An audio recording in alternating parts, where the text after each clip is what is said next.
Hello friends, this is Anurag and welcome back in YouTube of Best Preparation with Anurag। तो स्वागत है दोस्तों आपका हमारे YouTube चैनल पे। और मैंने आपको एडवेंट ऑफ यूरोपियन यानी कि यूरोपियन का आगमन बता दिया है, और इसमें मैंने आपको पुर्तगाल, डच, अंग्रेज यानी कि ब्रिटिश वाले को, और यहाँ पे फिर डेनमार्क, और लास्ट में मैंने फ्रांसीसी की चर्चा कर लेते हैं। आइए, कुछ इंपॉर्टेंट एस्पेक्ट है जो मैंने इन सभी चीज़ों में जितना मैंने पढ़ाया है उन सब में जो छूट गया है वो सारी चीज़ों को इस वीडियो में कवर अप कर दूंगा। तो ये हमारे वीडियो का जो सेक्शन होगा वो विविध यानी कि मिसलेनियस के नाम से होगा। तो इसमें मैं आपको अगर बात करूं तो इसमें मैं शुरू में कहता हूं कि कंपनी के बारे में आपको बताता हूं। अगर मैं आपको बताऊं कि जो कंपनी थी, पहली जो कंपनी आई थी वो कंपनी कौन सी थी, तो वो कंपनी थी कौन सी, पुर्तगाल की। तो पुर्तगाल की जो पहली पुर्तगाल कंपनी का जो नाम है, मूल नाम अगर आपसे पूछे तो उसका नाम लिख लेते हैं। अगर मूल नाम पहले का लिखें तो उसका नाम था एस्तादो। पहला जो डच का आया था ना, डच नहीं था, पुर्तगाल आया था। तो पुर्तगाल वाले का कंपनी का मूल नाम अगर आपसे पूछ लेगा तो उसका नाम है एस्तादो द इंडिया। तो लिख लीजिए एस्तादो द इंडिया। ये मूल नाम है पुर्तगाल की कंपनी का। इसे ही हम बोल सकते हैं पुर्तगाल ईस्ट इंडिया कंपनी। पुर्तगाल ईस्ट इंडिया कंपनी। ये कहाँ की कंपनी थी, तो यह पुर्तगाल की कंपनी थी। कहाँ की कंपनी थी, पुर्तगाल। अब पुर्तगाल की अगर राजधानी की बात करें तो उसकी राजधानी कहाँ थी, तो लिस्बन थी। पुर्तगाल की राजधानी कहाँ थी, लिस्बन थी। तो ये मैंने पहली कंपनी का नाम लिख दिया, पुर्तगाल ईस्ट इंडिया कंपनी हो गया, या इसका मूल नाम हो गया एस्तादो द इंडिया। कहाँ की है, पुर्तगाल की। पुर्तगाल की राजधानी कहाँ है, तो लिस्बन है। दूसरा आया था हमारा, क्या था, पुर्तगाल के बाद आए थे डच। कौन आया था, डच। तो उसे हम लोग डच बोले या हॉलैंड बोले या फिर नीदरलैंड बोले। तो उसके अगर मूल नाम की बात करेंगे तो मूल नाम क्या था, तो उसका मूल नाम था वेरीगंडे द ओस्ट ईस्ट इंडिसे कंपनी। तो उसको भी लिख लेते हैं हम। दूसरा आया था डच का, तो लिखते हैं उसका, तो उसका होगा वेरीगंडे द ईस्ट इंडिसे कंपनी। और इसे शॉर्ट फॉर्म में क्या बोलते हैं, वीओसी। क्या बोलते हैं, वीओसी। या फिर इसे हम बोल सकते हैं डच ईस्ट इंडिया कंपनी। जैसे यहाँ पुर्तगाल था वैसे यहाँ पे लिख सकते हैं Dutch east India company. Dutch east India company कहाँ की थी, ये डच का था। डच को हॉलैंड भी बोल सकते हैं या फिर नीदरलैंड भी बोल सकते हैं। और नीदरलैंड, हॉलैंड, इन सब की जो राजधानी है वो राजधानी है एम्स्टर्डम। क्या है, एम्स्टर्डम, ये राजधानी है। तो डच के भी बारे में हमने बात कर लिया। अब तीसरा आया था अंग्रेज का। अंग्रेज यानी कि ब्रिटेन का आया था। तो ब्रिटेन वाले का है the government and company of merchant. लिख लीजिए इसको, तीसरा वाले का। तो the government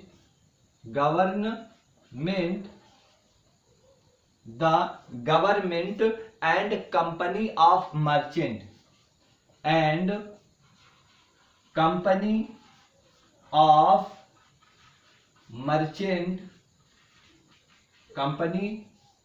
merchant trading into east India. ठीक है ना, ट्रेडिंग इनटू ईस्ट इंडिया। तो लिख लीजिए यहां पे ट्रेडिंग इनटू ईस्ट इंडिया। ये इसका मूल नाम है। मूल नाम भी आपसे पूछ सकता है, ठीक है ना। और अंग्रेजी का नाम क्या होगा, तो अंग्रेजी का नाम होगा ब्रिटिश ईस्ट इंडिया कंपनी। तो यहां पे मैं शॉर्ट फॉर्म में लिख देता हूं ब्रिटिश ईस्ट इंडिया कंपनी। ठीक है ना, ये हो गया। और ये कहाँ का था, तो ये ब्रिटेन का था, मैंने आपको बताया है। और ब्रिटेन की राजधानी की अगर बात करें तो क्या है, लंदन। तो यहाँ पे इसकी राजधानी लिख लेते हैं लंदन। तीसरी कंपनी के बारे में हमने बात कर लिया, जो अंग्रेज की कंपनी थी। यहाँ पे अगर मैं बात करूं द गवर्नमेंट एंड मर्चेंट आपको, तो इसको मैंने आपको वहां पे जब पढ़ा रहा था अंग्रेज वाला, तो वहां पे मैंने यूनाइटेड करके लिखा था, क्योंकि वहां पे मैं उसको बता दिया हूं, इसको नहीं बताया था, ये एस्पेक्ट छूट गया था, इसीलिए यहाँ पे ये कवर अप करा देते ताकि आपका सब तरह से सारा पोर्शन कवर हो सके। आई थिंक ये बात क्लियर समझ में आपको आ गई होगी। अब मैं चलता हूं चौथी जो कंपनी थी, यानी कि ब्रिटिश के बाद, यानी कि अंग्रेजों के बाद कौन आया, तो डेनिश कंपनी आई थी, या फिर इसे डेनमार्क कहते हैं। क्या कहते हैं? डेनमार्क। और डेनमार्क को बोलते हैं एशियाटिक कंपनी। क्या बोलते हैं? Asiatic company. तो चौथा लिख लीजिए, एशियाटिक कंपनी, एशियाटिक कंपनी। और इसे हम लोग क्या बोल सकते हैं, तो डेनमार्क की कंपनी है, तो इसे हम लोग बोल सकते हैं डेन ईस्ट इंडिया कंपनी। तो लिख लीजिए इसे, Dane East India, East India company, Dane East India company. और ये कहाँ की थी, तो ये डेनमार्क की थी, तो डेनमार्क या डेन की थी, ठीक है ना। अब अगर मैं डेनमार्क या डेनमार्क की राजधानी की बात करूं, तो डेनमार्क की राजधानी क्या है, कोपेनहेगन। क्या है? कोपेनहेगन, कोपेनहेगन, ये है डेनमार्क की राजधानी। अब लास्ट में बचा आपका फ्रांसीसी लोग आए थे, तो फ्रांसीसी लोग आए थे, तो फ्रांसीसी ईस्ट इंडिया कंपनी हो जाएगा, ठीक है ना, अंग्रेजी में। लेकिन अगर इसका मूल नाम की बात करेंगे, तो मूल नाम होगा कंपनी देश इंडिसे ओरिएंटेल। तो लिख लीजिए इसका नाम, पांचवें का नाम होगा, कंपनी है ना, देखिए जो फ्रांस है, फ्रांस में कुछ से करके लगाते हैं। क्या लगाते हैं? से करके, यानी कि ए का नाम आता है, चाहे वो छोटा ए का मात्रा उस पर चढ़ता है। तो कंपनी है, तो कंपनी पे कंपनी हो जाएगा। क्या हो जाएगा? कंपनी। तो यहाँ पे हो जाएगा कंपनी, ठीक है ना। कंपनी नहीं लिखते हैं, ए लगाते, ए लगा के बात करते हैं। तो कंपनी देश इंडिसे, कंपनी देश, ये दा है, डे नहीं है, कंपनी देश इंडिसे, और उसके बाद है ओरिएंटल, ओरिएंटल है ना, ओरिएंटेल, तो ओरिएंटेल, ओरिएंटोल भी, टोल्स, ओरिएंटोल्स भी बोलते हैं, और कहीं कहीं पे इसे ओरिएंटलेस तेल बोलते हैं, ओरिएंटेल। तो ये हो गया। अगर इसे अंग्रेजी में लिखना चाहें, तो ये थी फ्रेंच, तो ये हो जाएगा आपका French east India company, French east India company. और ये कहाँ की थी, तो ये फ्रांस की थी, और फ्रांस की थी, तो ये फ्रांसीसी भी आप लोग लिख सकते हैं, और फ्रांस की राजधानी क्या है, पेरिस है।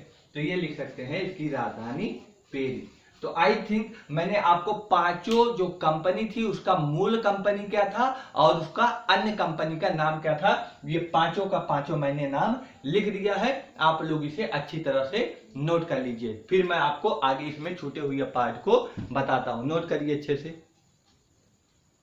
चलिए, आप लोग नोट कर लिए होंगे। अब अगला जो अगर मैं बात करूं, ये पांचों लोग तो आए थे, इनकी मूल कंपनी का नाम हो गया। अब इनके आने का क्रम आपसे पूछ लेगा, जब आप हायर लेवल के क्वेश्चन की तैयारी करें, एग्जाम की तैयारी करेंगे, तो वहां पे आने का क्रम पूछ लेता है कि कौन सी कंपनी पहले आई थी। तो अगला हमारा जो हेडिंग होगा वो होगा आने का क्रम।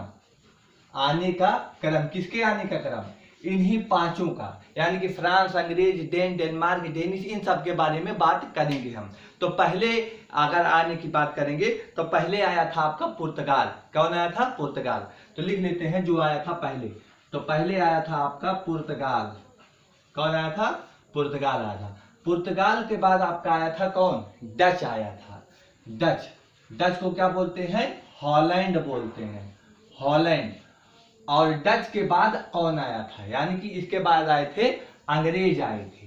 कौन आए थे, अंग्रेज आए थे। और अंग्रेज के बाद आए थे डेनमार्क के लिए। कौन, डेनमार्क के। और डेनमार्क के बाद आए थे, लास्ट में सबसे आए थे कौन, फ्रांसीसी। फ्रांसीसी यानी कि फ्रांस के लोग थे, ठीक है ना। तो ये आने का इनका क्रम है, कभी भी आपसे पूछा जा सकता है। अगर इस एस्पेक्ट में नहीं पूछेगा तो आपको सन या ईस्वी बाई ईयरली लिख कर देगा कि किस ईयर में ये आए थे, तो उसके सन को भी लिख लेते हैं हम लोग। तो 1498 ईस्वी में इनका हुआ था। 1498 ईस्वी में ये आए थे, ठीक है ना। और अगर उसकी मैं बात करूं तो 1605 में डच या हॉलैंड आए थे, तो 1605 में हो गया। और अंग्रेजों की बात करें तो अंग्रेज आए थे हमारा 1608 ईस्वी में। चूंकि कंपनी बनी थी 1600 ईस्वी में, कहीं पे आप लोग कंफ्यूज मत हो जाना कि 1600 ईस्वी में कंपनी बनी थी, लेकिन ये भारत में आए थे 1608 ईस्वी में। तो ये हो जाएगा अंग्रेजों का आने का क्रम। अब बात करते हैं डेनमार्क का, तो डेनमार्क आया था 1616 यानी कि 1616 में आया था। और वहीं पे लास्ट में अगर फ्रांसीसी है तो 1664 में आया था, यानी कि 1664 में आया था। तो ये इनके आने का क्रम हो गया। अब अगर बात करें कि जाने का क्रम, अगला पूछ सकता है आपसे जाने का क्रम। तो जाने के क्रम में अगर आपसे पूछेगा तो कौन गया था, इसके बारे में जानकारी कर लेते हैं। तो जाने में पहले सबसे पहले गया था डेनमार्क, जो सबसे सेकंड पे आया था, सेकंड लास्ट पे। तो डेनमार्क सबसे पहले गया था, ठीक है ना। डेनमार्क के अगर बात करें तो आया, उसके बाद जो गया था डच गया था। डेनमार्क के बाद कौन गया था, डच गया था, ठीक है ना। और डच के बाद अगर बात करें तब फिर आपका जाने में कौन गया था, तो फिर ये गए थे ब्रिटिश के लोग। कौन गए थे, ब्रिटिश। ब्रिटिश माने अंग्रेज के लोग गए थे, ये हो गया। और ब्रिटिश के बाद फिर कौन गया था, तो फ्रांस के लोग गए थे। कौन, फ्रांस के लोग गए थे। और फ्रांस के बाद लास्ट में कौन गया था, पुर्तगाल के। पुर्तगाल के लोग सबसे लास्ट में गए थे, आए थे सबसे पहले और गए सबसे बाद में। तो अगर आपसे बाई ईयरली या सन में पूछ लेगा कि उनका सन बताइए जाने के क्रम में, तो उसको भी हम लोग नोट कर लेते हैं। तो ये हो जाएगा 1745 ईस्वी में। कब, 1745 ईस्वी में डेनमार्क के लोग गए थे, भारत से छोड़कर ये लोग चले गए थे यूरोप में। और 1824 ईस्वी में डच के लोग गए थे। और ब्रिटिश को पता ही है कि 1947 में हमें आजादी मिली, उसके बाद ये लोग गए। तो 1947 में ये ब्रिटिश के लोग हमारे देश से गए। और इनके आगे के जाएंगे तो 7 साल इसमें ऐड कर लेना। 47 में 7 ऐड करेंगे तो 47 7 कितना हो जाएगा, 54। यानी कि 1954 में कौन गया था, फ्रांस के लोग गए थे। अब पुर्तगाल में जाएंगे, 7 साल इसमें ऐड कर देंगे तो 7 4 13, यानी कि 1963 में कौन गया था, पुर्तगाल के लोग। तो ये जाने का क्रम हो गया कि किस समय गए थे, किस सन में गए थे, कब आए थे, कब नहीं। अब अगर बात करें कंपनी स्थापना का क्रम, अगला जो हमारा हेडिंग होगा कि कंपनी स्थापना, कंपनी की स्थापना। तो स्थापना के बारे में अगर हम बात करें कि कौन सी कंपनी कब स्थापित हुआ था, तो हमारा कंपनी के बारे में लिखते हैं। पहली कंपनी कौन सी थी, पुर्तगाल। दूसरी कंपनी कौन सी थी, डच। तीसरी कंपनी कौन सी थी, अंग्रेज। चौथी कंपनी कौन सी थी, डेनमार्क। और पांचवी कंपनी कौन सी थी, फ्रांस की या फ्रांसीसी, ठीक है ना। तो अगर पुर्तगाल की बात करें तो पुर्तगाल का 1498 ईस्वी में क्या हुआ था, कंपनी बना था 1498 ईस्वी में। अगर वहीं डच की बात करें तो 1602 यानी कि 1602 में। कब, 1602 में। और अंग्रेज की बात करें तो ये 1600 में बनी थी। और डेनमार्क की बात करें तो 1616 में, और फ्रांस की बात करें 1664 में बनी थी। तो ये हो गया हमारा कि कंपनी के आने का क्रम, कंपनी को जाने का क्रम और कंपनी के स्थापना का क्रम हो गया। तो आई थिंक इतनी बातें आपको क्लियर हो गई होंगी। अब बात कर लेते हैं थोड़ा सा और। तो यहाँ पे मैं थोड़ा सा जो जगह बचा हुआ है यहीं पे इन सब चीजों को कवरअप कराने की कोशिश करेंगे। अगर इनकी पहली फैक्ट्री की बात करें, किसकी पहली फैक्ट्री कौन सी थी, तो पुर्तगाल की पहली फैक्ट्री के बारे में बात करते हैं। देखिए पुर्तगाल की यहाँ पे है, तो पुर्तगाल की पहली फैक्ट्री बताओ कहाँ पे थी, तो पुर्तगाल की पहली फैक्ट्री कोचीन थी। कहाँ थी, कोचीन। कोचीन में थी इनकी पहली फैक्ट्री। तो आप लोग अगर लिखेंगे तो पहली फैक्ट्री के नाम से इसको लिखना। कब बनी थी, 1503 में, ठीक है ना। अब अगर इसके बारे में बात करें अगला, तो अगला कौन आया था, हॉलैंड के लोग। तो इनकी पहली फैक्ट्री कहाँ थी, मसूलीपट्टनम में थी। कहाँ थी, मसूलीपट्टनम। यहाँ पे मैं लिख देता हूं मसूलीपट्टनम। और अंग्रेज की अगर मैं पहली फैक्ट्री की बात करूं, देखिए जब अंग्रेज लोग आए थे तो सूरत में इन्होंने पहली फैक्ट्री लगाने के लिए परमिशन लिया था मुगल बादशाह से, लेकिन मुगल बादशाह ने परमिशन दिया, लेकिन पुर्तगाल का और अरब वासियों का दबाव बना, जिसके कारण सूरत में जो फैक्ट्री बन रही थी उस पर रोक लग गई और वहीं पे दूसरी फैक्ट्री बनकर तैयार हो रही थी मसूलीपट्टनम में। तो मसूलीपट्टनम में बनकर अगर तैयार हुई सबसे पहली फैक्ट्री तो वो मसूलीपट्टनम है। क्या है? मसूलीपट्टनम। लेकिन सबसे पहले परमिशन किसे मिला था फैक्ट्री डालने के लिए? तो वो सूरत है। तो आपसे किस एस्पेक्ट में क्वेश्चन पूछेगा, आप लोग सतर्क रहिएगा। यदि आपसे पूछा जाए कि सबसे पहले बनी कौन सी फैक्ट्री, तो मसूलीपट्टनम। सबसे पहले परमिशन किसे मिली थी? तो सूरत को मिली थी। ठीक है ना? तो बनने के क्रम को याद रखना। 1611 ईस्वी में बना था आपका, 1611 में बना था मसूलीपट्टनम का, और सूरत वाला बना था 1613 में। किसमें? 1613 में। अब बात करते हैं डेनमार्क की पहली फैक्ट्री की, तो ट्रंकोबार या तंजौर है। तो लिख लीजिए यहाँ पे ट्रंकोबार। ट्रंकोबार, ट्रंकोबार बोलो या फिर तंजौर बोलो, एक ही बात है। कभी कभी नाम में फेरबदल कर देता है, इसीलिए ये भी याद रखना। और अगर लास्ट में बोलेंगे तो इनकी पहली फैक्ट्री लास्ट में क्या थी? तो सूरत थी। तो ये इनकी हो जाएगी सूरत, इनकी फैक्ट्री। तो ये चीज आप लोग नोट कर लीजिए। इसके बाद फिर मैं आपको थोड़ा सा और डिटेल है 5 मिनट का, उसको करा के फिर समाप्त करते हैं। नोट करिए। तो यहाँ पे आप लोगों ने नोट कर लिया। अब मैं थोड़ा सा आपको बंगाल के बारे में बताता हूँ, क्योंकि बंगाल बहुत ही इंपॉर्टेंट महत्वपूर्ण भाग था इन लोगों की फैक्ट्री बनाने में, तो बंगाल की भी थोड़ा चर्चा करना जरूरी है। तो अगला हेडिंग होगा बंगाल में कौन कौन कहाँ कहाँ किसका क्षेत्र था। तो बंगाल के बारे में आप लोग जान लीजिए। बंगाल वही इलाका है, वेस्ट बंगाल का क्षेत्र। तो बंगाल में अगर आए थे तो बंगाल के क्षेत्र कौन कौन से थे, उन क्षेत्रों के बारे में मैं नाम लिख दे रहा हूँ। बंगाल के क्षेत्र में पहला मैंने डिस्कशन किया था पीपली के बारे में। कौन सा क्षेत्र था? पीपली था। पीपली कहाँ पर है? तो बंगाल में है। उसके बाद मैंने कासिम बाजार की बात किया था। कहाँ पर है कासिम बाजार? बंगाल में ही है कासिम बाजार। तो इसके बारे में भी हम लिख लेते हैं कासिम बाजार। कासिम बाजार के बारे में अगला बात अगर मैं बात करूं तो चिनसुरा की बात किया था मैंने। कहा कि चिनसुरा। तो ये भी लिख लीजिए। ये सारे मैंने उसके क्षेत्र बता रहा हूं, बंगाल के क्षेत्र। आगे फिर मैं बताऊंगा कि इनकी कहां कहां पे किसने क्या राज किया था। फिर आ जाएगा श्रीरामपुर। क्या है? श्रीरामपुर। श्रीरामपुर। श्रीरामपुर को श्रीरामपुर भी कहीं कहीं लिखा रहता है, तो आप लोग कंफ्यूज मत होना। श्रीरामपुर या श्रीरामपुर दोनों लिख सकते हैं। उसके बाद आ जाएगा चंद्रनगर और फिर फोर्ट विलियम। तो लिख लीजिए चंद्रनगर। चंद्रनगर और लास्ट में है ये फोर्ट विलियम। Fort William. अब अगर मैं बात करूं इन जगहों पर किसने राज किया था, किसने अपना जगह स्थापित किया था, तो पीपली में, कासिम बाजार में और चिनसुरा में, तीनों जगह पे डच का अधिकार था। किसका अधिकार था? डच का अधिकार था। और फिर आएगा आपका पुर्तगाल का, यानी कि श्रीरामपुर में किसका अधिकार था? पुर्तगाल का। तो यहाँ पे पुर्तगाल लिख लीजिए कि पुर्तगाल श्रीरामपुर का क्षेत्र था, यानी कि पुर्तगालियों का श्रीरामपुर में जो है अपना कब्जा था। उसके बाद आ जाएगा डेनमार्क। डेनमार्क कहाँ के लोग? ये चंद्रनगर में। तो डेनमार्क पर अधिकार किसका था?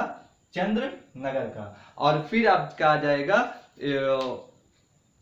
लास्ट में है फोर्ट विलियम। तो फोर्ट विलियम में अंग्रेजों का था। तो लिख लीजिए अंग्रेज। अंग्रेज यानी कि ब्रिटिश। ब्रिटिश लिख लीजिए या फिर अंग्रेज लिख लीजिए। चंद्रनगर वैसे डेनमार्क में फ्रांसीसियों का था, तो फ्रांसीसी लिख लीजिए। फ्रांसीसी। ठीक है ना? डेनमार्क का नहीं था। तो आई थिंक इतनी सारी चीजें, जो श्रीरामपुर का है तो श्रीरामपुर के क्षेत्र पे इसका डेनमार्क का अधिकार होगा, इस पे पुर्तगाल का नहीं होगा। तो यहां पर हो जाएगा डेनमार्क। ये सारी चीजें आप लोग अच्छे तरह से लिख लीजिएगा। और इतनी सारी चीजें अगर आप लोग लिख लिए हैं तो आई थिंक इतना है। एक क्षेत्र बचा गया। अगर यहाँ पे डेनमार्क पुर्तगाल का काटा है तो पुर्तगाल का क्षेत्र कौन सा था? तो आप लोगों ने पढ़ा होगा बंगाल का एक हुगली नामक क्षेत्र है, हुगली पे था। तो यहाँ पे अगला अगर हेडिंग डालेंगे तो हुगली लिख लीजिए। हुगली। ये हुगली वही है जहाँ हावड़ा ब्रिज है। हावड़ा ब्रिज के पास की जो नदी है तो हुगली नदी के, तो यहाँ पर आपका किसका था? जो मैंने अभी पुर्तगाल काटा, तो यहाँ पे पुर्तगाल का अधिकार था। ये हो गया अधिकार। एक है, एक एस्पेक्ट और इम्पोर्टेंट है अफीम को लेके और शोरा को लेके। अफीम एक ऐसी खेती होती थी जो नशा के लिए होता था और इसी प्रकार शोरा की होती थी। अगर आपसे पूछा जाए अफीम की खेती उस समय सबसे ज्यादा किस क्षेत्र में करवाया जाता था, तो बिहार में करवाया जाता था। क्योंकि ये इंपॉर्टेंट फैक्ट है, यहाँ बहुत बार पूछा गया है। बिहार ऐसा क्षेत्र है जहां पर अफीम की खूब खेती करवाई जाती थी और अफीम के साथ साथ शोरा की भी खेती करवाई जाती थी, ठीक है ना। और अगर आपसे पूछे जाएगा कि बंगाल में कौन सी जगह है जहां पर अफीम की खेती होती थी, तो वो है आपका चंद्रनगर। चंद्रनगर में भी किसकी खेती होती थी, अफीम की खेती होती थी, ठीक है ना। तो ये इंपॉर्टेंट सेगमेंट आप लोगों को मुझे लगता है कि शायद पसंद आया होगा। और ये इंपॉर्टेंट जो चीजें छूट गई थी इतने सारे पार्टों में, तो मैंने विविध या मिसलेनियस करके ये सारा चीज कवर अप करने की कोशिश किया है। अगर आपको कोई चीज को डाउट हो तो आप लोग प्लीज कमेंट करना, और प्लीज अपने कमेंट को अगर करते रहेंगे तो मुझे उससे मोटिवेशन मिलेगा। और प्लीज अगर समझ में आए तो फिर हाँ या ना में करके आगे सब्सक्राइब और शेयर जरूर करना, ठीक है। मिलते हैं अगले वीडियो पर, तब तक के लिए बाय बाय, टेक केयर।